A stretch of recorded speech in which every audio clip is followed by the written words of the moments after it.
Graça e paz, meus amados irmãos. Mais uma vez vamos meditar um pouco na palavra de Deus e hoje vamos refletir um pouco sobre uma das parábolas que Jesus conta, que está registrado em Mateus, no capítulo 3, a parábola do semeador. E essa mensagem, para a nossa reflexão, tem como título: que tipo de coração tem sido o meu? Para iniciarmos a mensagem, começamos dizendo que Jesus contou várias parábolas, como esta, que está registrada no livro de Mateus, no capítulo 13. E essa mensagem, ele inicia dizendo: um lavrador saiu para semear. É possível que você, em algum momento, já tenha ouvido ou lido algo a respeito dessa parábola, contada pelo maior mestre que já pisou este mundo, o Senhor Jesus Cristo. Contudo, sempre que ouvimos ou lemos a palavra de Deus, mesmo que seja algo que já conhecemos, ela sempre haverá de agir em nosso coração de uma forma especial. Isso porque ela não é como um livro qualquer, é a palavra viva de Deus. E o Espírito Santo, toda vez que nos colocamos na dependência deste, faz com que a vida dessa palavra atinja nossos corações.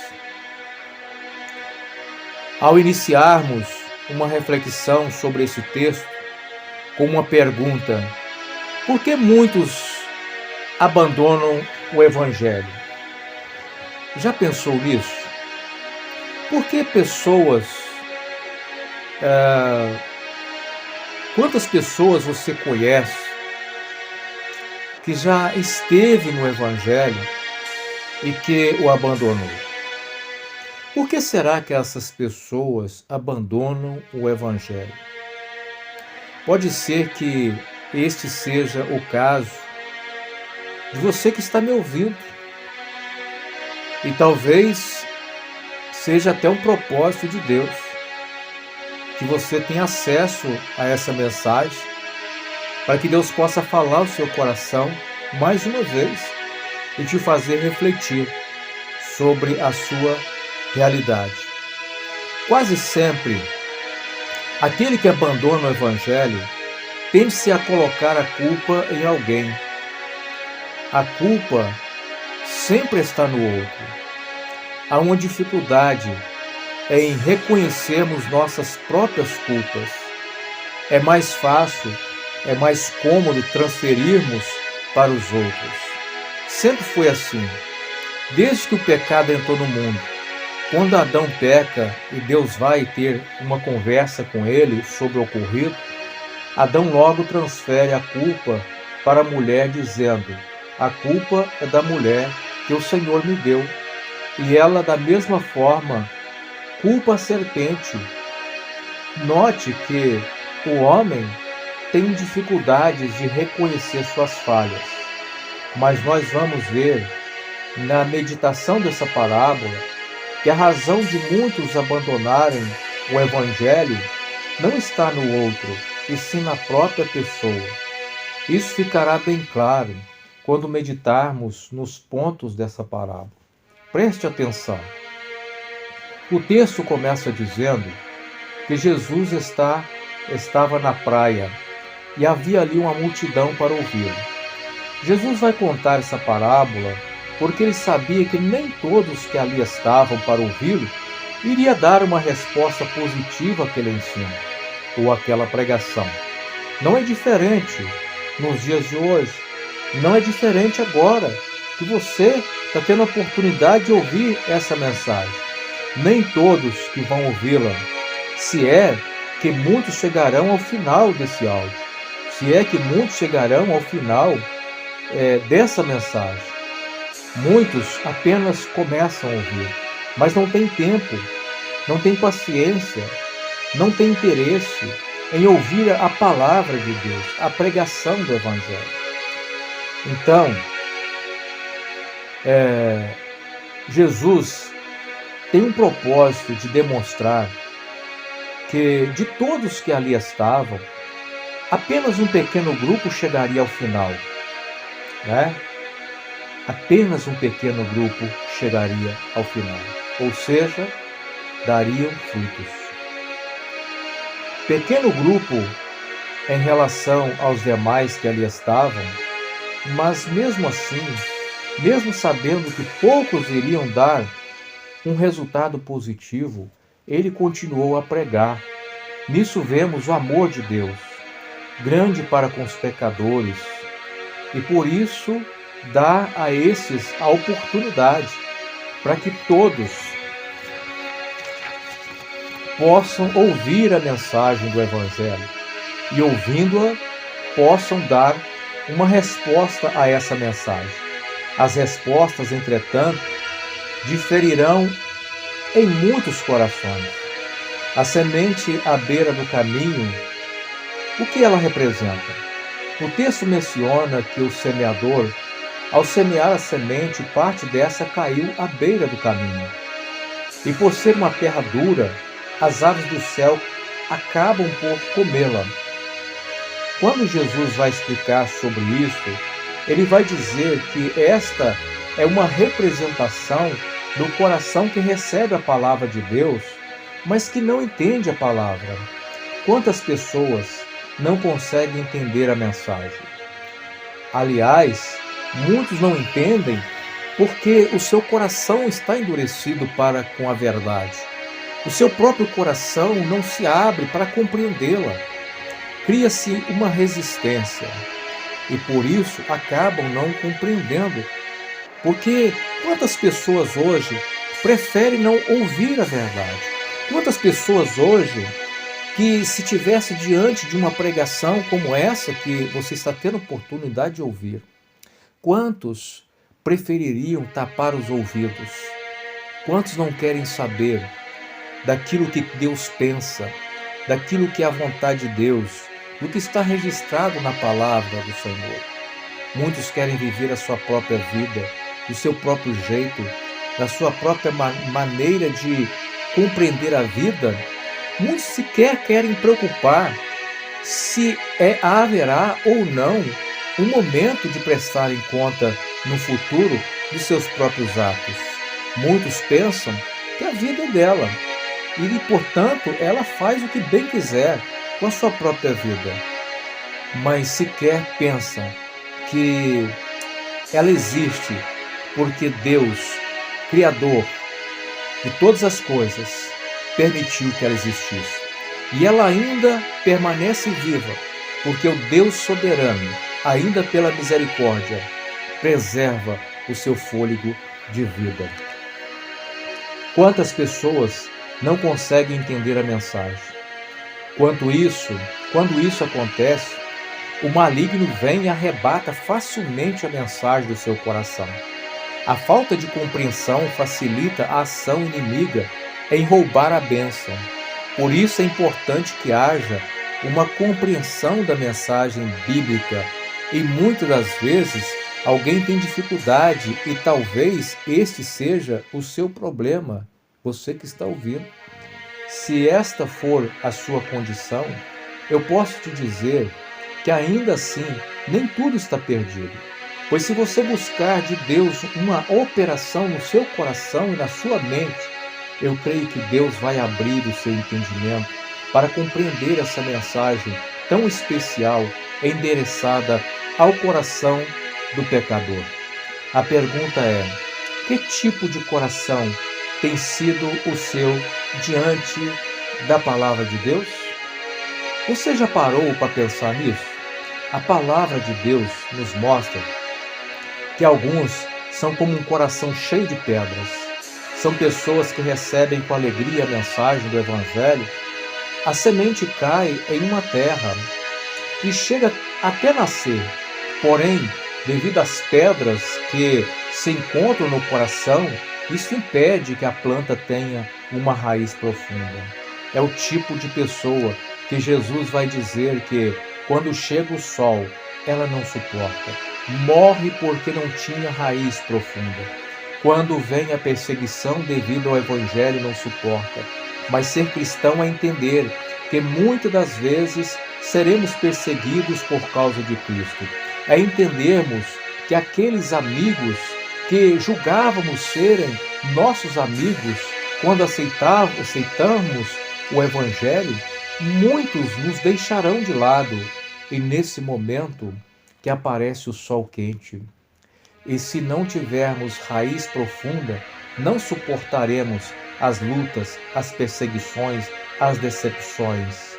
Decepções que vivemos entre os mais chegados, decepções que vivemos no meio da família, decepções que vivemos no meio entre os irmãos de igreja. Quantas são as decepções? Quantas são as frustrações de muitos? Entretanto, o que é o Evangelho, senão o que é o Evangelho? Senão uma entrega a uma vida onde o caminhar não será mais num caminho largo, e sim num caminho estreito. Como é estreito, isso significa que não será fácil. Haverá momento de luta, haverá momento de provação. Muitos poderemos dizer: depois que aceitei Jesus, não sei o que aconteceu. A coisa ficou difícil para o meu lado. Mas é desse jeito.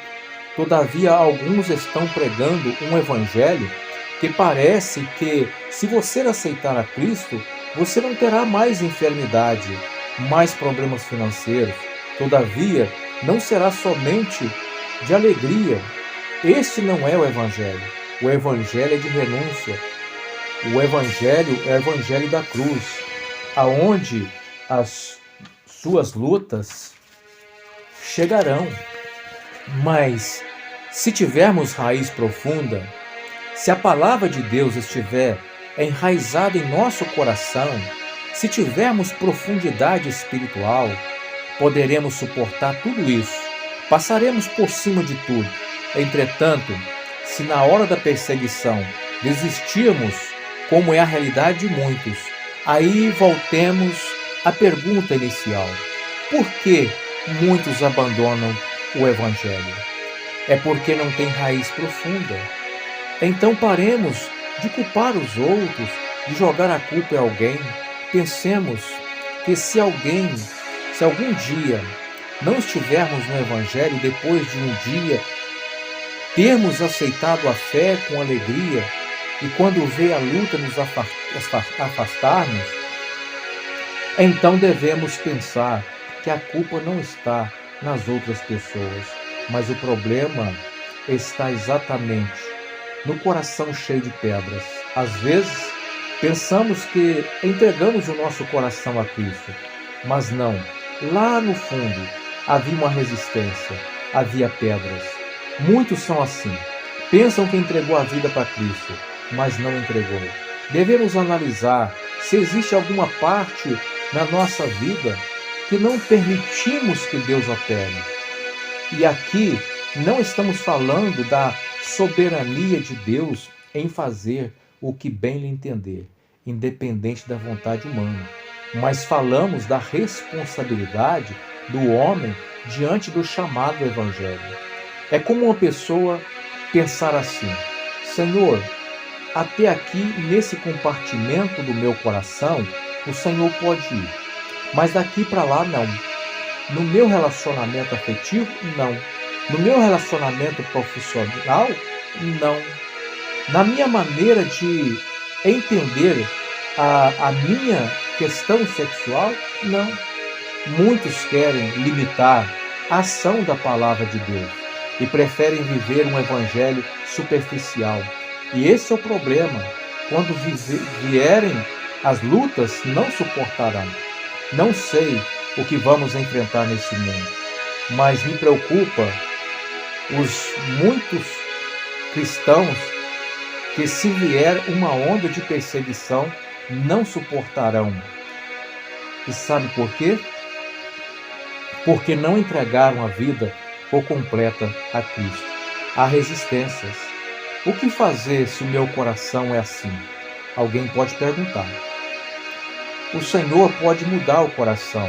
E se dissermos a Ele, Senhor, ajuda-me a livrar dessas resistências, se reconhecermos que, de fato, o problema está em nós e não nas outras pessoas, que o problema está nas pedras que muitas das vezes estão ocultas em nosso coração, como se estivesse debaixo da terra. Não sei o tipo de coração é daquele que está ouvindo essa mensagem.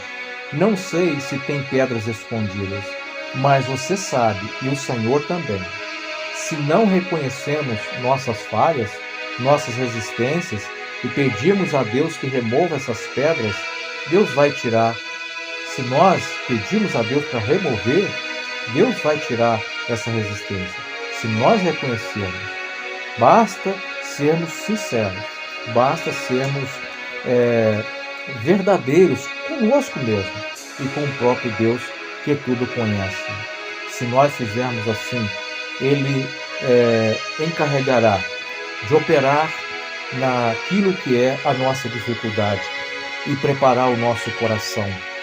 Mas a palavra de Deus diz que alguns são semelhantes àqueles que a semente cai entre os espinhos.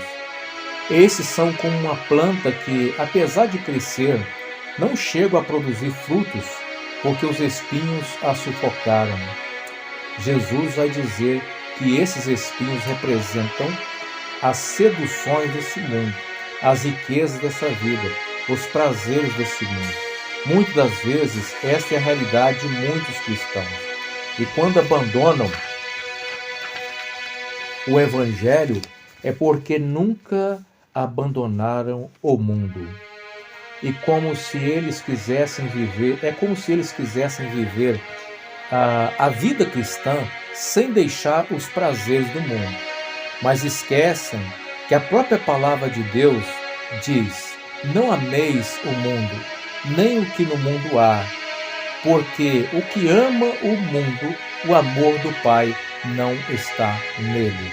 Então, o mundo aqui, com seus prazeres, com suas seduções, com suas riquezas, só pode oferecer para o homem o que é passageiro. Mas o que Deus tem para nós é eterno, é muito melhor. Mas as pessoas amam a riqueza. Aí o Evangelho não prospera na vida dessas. Elas não têm tempo para servirem a Deus.